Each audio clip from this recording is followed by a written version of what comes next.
So the motion has passed to postpone the start of fall sports until August 24th and allowing schools to resume with following summer policy or summer regulations.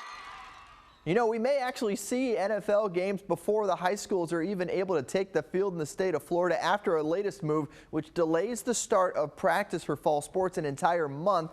This move coming after a large number of school districts were deciding on their own that, hey, it was too early to start thinking about actual practice for our high school athletes in the fall with football and volleyball and other sports that maybe don't have as much contact like bowling, golf, swimming, and cross country. So teams won't be practicing per se, but that doesn't mean they won't be working. The off-season conditioning programs will continue all over the area, including at Bartram Trail. There's still a lot that can be done, and look at it this way. Players should be pretty acclimated by the time that they're able to strap on a helmet and pads. Marcel Robinson catching up with the current man in charge at Bartram Trail, who is also the only man who's ever been in charge there. That'd be longtime coach Darrell Sutherland.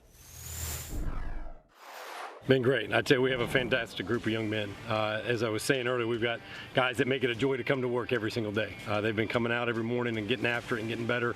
They've done a nice job of the things that we're asking them to do with the social distancing and kind of reformat to fit within the system this year and the protocols that are out there, and they've done a nice job adjusting to it. Football is an adapting sport. If you're not adapting, you're falling behind. But this year's a little bit different, obviously, with the coronavirus pandemic and all of the COVID concerns. How has that adjustment been to the new way of living? It's been like a lot of the things in our society where I think there have been some good things that have come out of it. It's forced us to do some things differently, look at some things differently. How have you seen sort of the intensity and just sort of the commitment coming into the season with all these off-season conditioning? Because really there was no, and I guess technically still no, concrete proof that, hey, we're going to play this season. They've done a nice job. We've talked all the time about control what you can control. That there are a lot of things that are outside of our control, and all they do is add to stress if you try and focus on them. So we just focus on our attitude and our effort and what we can get done today. Let's talk about the team. Obviously, Bartram Trail, no stranger to having a good team year in and year out. Got some holes to fill.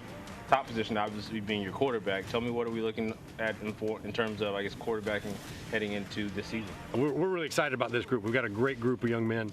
At the quarterback position, we've got guys that have been with the program. We have one that just moved up here. His family just moved up here. But the neat thing is that room has been working really hard. So what have you seen from these guys in terms of their effort, intensity, and just their will to win? Work ethic has been great, and their adaptability has been great. We've been throwing different things at them because of the situation, and they've handled it really well. We talk about adversity, meet it, greet it, defeat it. That there's going to be things that get thrown at you, and this has forced some of those things. The thing that's been most encouraging me, though, is the leadership piece. We talk about 360-degree leadership, that you're going to influence everybody around you, make sure you're doing it positively, and I feel like they've really taken that. You all know the debate for DBU, the university with the most DBs. Well, DBHS adds another player on his way to the Division I ranks. Trinity Christian rising senior safety Corey Coley going to be a Terp at Maryland. He could play some cornerback, but first, hopefully a senior year and another playoff run for Coley and the Conquerors. Action Sports Jax Primetime, Saturday at 10:30 on Fox 30.